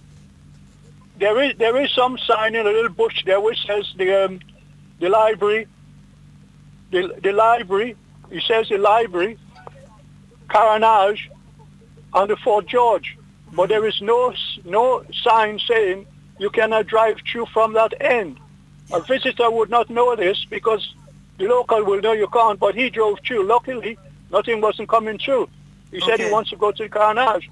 So I do hope you will notify the right authority to look at this urgently in case something happens in there. Thank you very much. Thank you very much. You see, sometimes very good to take the final one. Yeah. That's important. I can't remember seeing any no entry there. Yeah, and yeah, it's an international standard. Yeah, I can't remember off the top of my head. I can't. But folks, that's all the time we have for Hard Talk today. It's been wonderful being here with you. And remember, as we part with you today, remember something, huh? Not because someone is saying something on radio and it sounds nice, it sounds exciting, or even that it sounds correct, means that it is correct. As a child growing up in Trinidad, we were taught that the prettiest snake was actually the most dangerous. You know the coral snake? It looks beautiful, you know, like these little red and black beads, like these little seeds that they have. People use them to decorate stuff. Yeah, like the beads you call them. Right. Yeah. They're actually very poisonous. And coral snakes are very, very pretty. And children, long ago, had they, when it had a lot of them around, used to reach out to touch them, get bitten and die. So coral snakes, very pretty. But they're very deadly as well. So be very careful with what you may hear. You may be a civil servant right now, and you may be hearing somebody preaching a message that sounds very nice, but that message may be your detriment. That may be the death of you. Research, find out for yourself. Yeah? Instead of someone jumping on radio and telling you government is going to. It's not government. An actuarial report, and in other words, an independent body has made that recommendation on more than one occasion, that if you do not take this measure, this will be the outcome of your pension scheme. They don't care. They're working anyway. There are no pension to collect. They're living off people like Leach. Devon, that's why they say Leach? Yeah. They're living off people like Leach. There are no pension to collect, so they don't care. If your pension plan that you're putting money into crashes, they don't care about that. Because they think that by that time they're going to be in government and they're going to have this benefit, they're going to have that benefit, they could do this and they could do that and all that sort of thing. So they don't really care about you. Read, understand, and then Don't keep it to yourself. Explain to others. Folks, that's all the time we have for Hard Talk today. It's been wonderful being here with you. And whatever you say and do it safe and secure. I want to be speaking to and with you. And not about you. We are out of here. This Wednesday, March 20th, we head to the Progress Park for the Eastern Zonal Meet of the National Secondary School Games. Come see powerhouses: St. David's Catholic Secondary, St. Andrew's Anglican Secondary, St. Joseph's Convent St. Andrew, Grenville Secondary, and the Grenada Christian Academy. So this Wednesday, 20th March, Progress Park. And then on Friday, 22nd March, we head to the Hillsborough playing field for the Northern Zone, which features Hillsborough Secondary and Bishop's College. Admission to all these games absolutely free. Our nation's children still have a dream. The opportunity will shape their destiny. Your games, your future. Tomorrow's future is here today. Friday, April 5th. Kirani James Athletic Stadium. National Secondary School Games. Run, throw, jump. National Secondary School Games 2019. Your games, your future.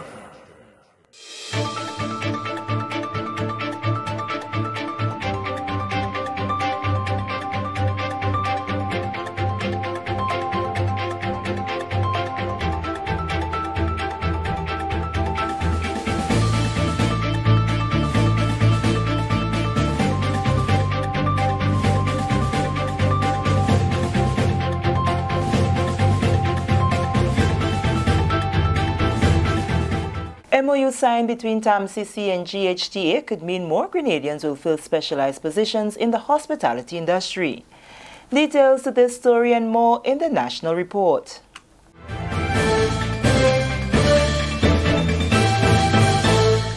With the National Report for Friday, March 15, 2019, I am Sherian Noel.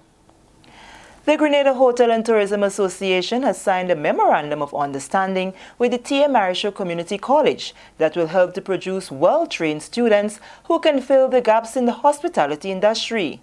Every year, as many as 100 hospitality students graduate from the Carriacou Community College, and according to former GHTA President Russ Fielding, the intention is to bring them to the level where Grenada does not have to import labor in some of the specialized hospitality areas.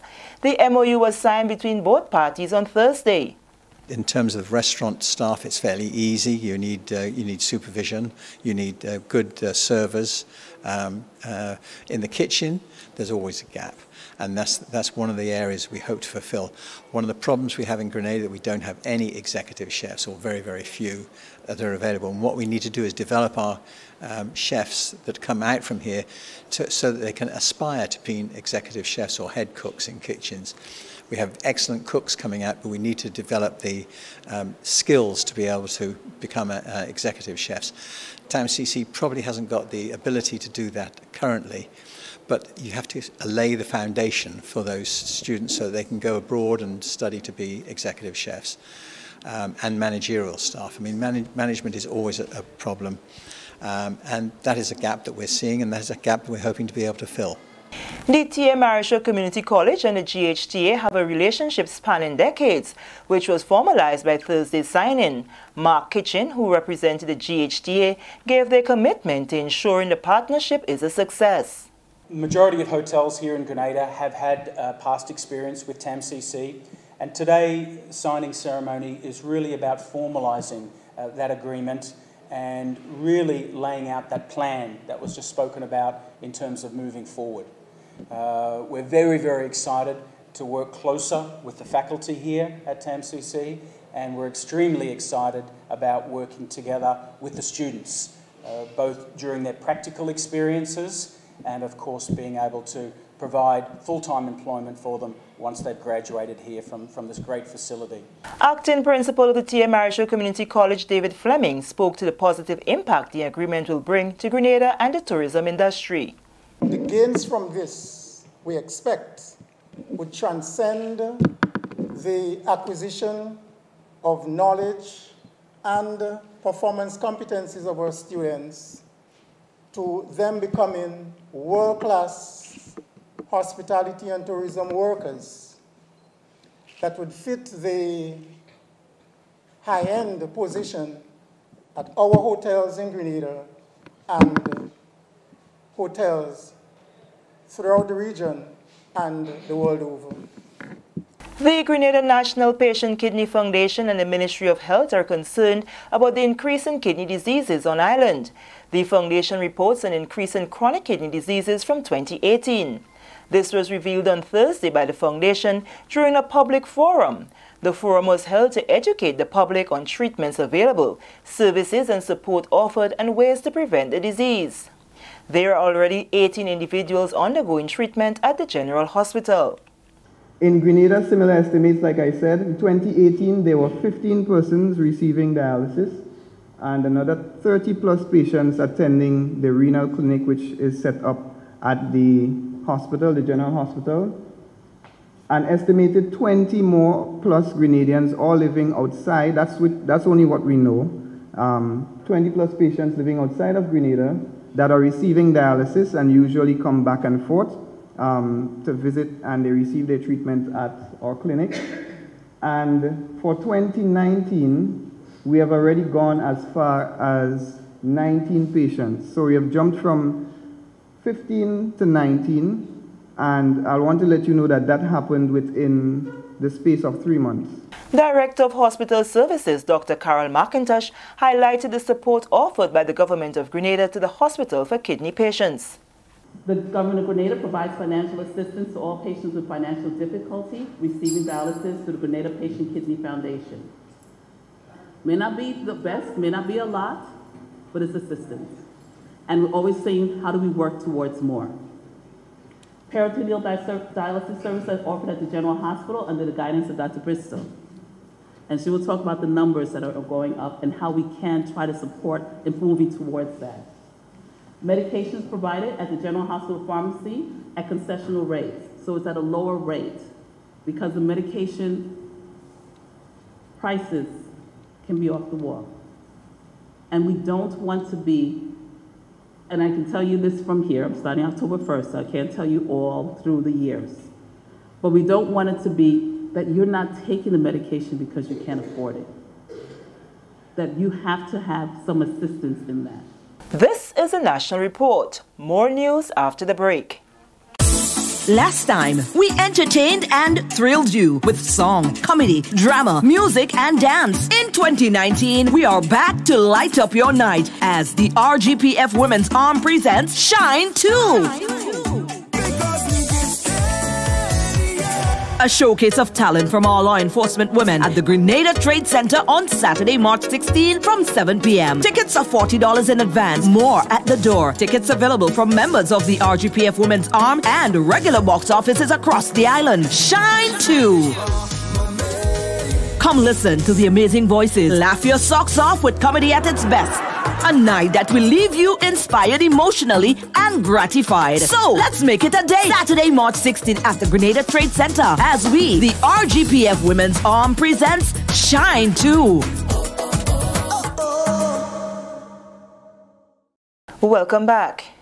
Officers in the government service should endeavor to impact the system in a positive way, leaving a legacy of continuous improvement. This takes character and a consistent stance for efficiency and productivity. That was the advice from Prime Minister and Minister for Finance, Planning, Physical and Economic Development, Dr. the Right Honorable Keith Mitchell, when he met with the staff of the Central Procurement Unit recently as part of an ongoing finance staff engagement initiative. The procurement unit is mandated to facilitate the disposal of government assets, assist state-owned enterprises, government ministries and departments to align their legislative processes to reduce wastage and ensure government gets the best value for money. The unit is also in the process of developing broader purchasing agreements with the private sector and the general public to save money and improve the doing business process. Over the last year, the Ministry of Finance has made several changes to the unit to ensure that it is equipped to effectively carry out its mandate. The new construct has been highly commended by the World Bank as a model for the region. Among the decisions that are having a direct impact on the performance of the unit and the consequent positive impact on government coffers are the greater integration of ICT into the procurement process, policies to reduce the time taken to implement projects, the introduction of sustainable procurement practices, continuous staff training and capacity building exercises. And finally, Agriculture and Lands Minister says job well done to the Inter-American Institute for Cooperation on Agriculture, ICA, on its many successes throughout the sector in 2018. Minister Yolan Bain-Horsford shared the commendations during ICA's accountability seminar on Thursday. Training, research and internship programs, technical assistance, yellow-resistant plants all form part of the cooperation's success story of 2018. According to Minister Bain-Horsford, Grenada's sector will not have been as productive without ICA's assistance. ICA and Food and Agriculture Organization, FAO, have collaborated on an initiative to improve the capacity of members for 4 rural producer groups. This initiative provided training in the areas of financial accountability, management and effective communication for producer groups, in an effort to augment the actions taken by the ministry to combat the dreaded citrus greening disease. We turned again to ICA for support. ICA Grenada brought in technical assistance from Jamaica, where there is a citrus certification program in place, and St. Vincent and the Grenadines, where a program is being developed. She advised the cooperation against becoming complacent in its efforts to continue giving support to the farmers and, by extension, the agriculture sector in 2019. ICA, in a time of lower budgets and the challenge of doing more with less, has performed admirably, and I must reiterate my appreciation for the support. I, however, must caution Mr. Charles and the ICA office that they cannot let complacency ruin their efforts, as the sector is deserving of greater support. Therefore, we must deepen our collaboration to achieve even greater successes in the coming year. This brings us to the end of the national report. Recapping the top story, MOU signed between TAMCC and GHTA could mean more Grenadians will fill specialized positions in the hospitality industry. I am Sherian Noel. Thank you for viewing.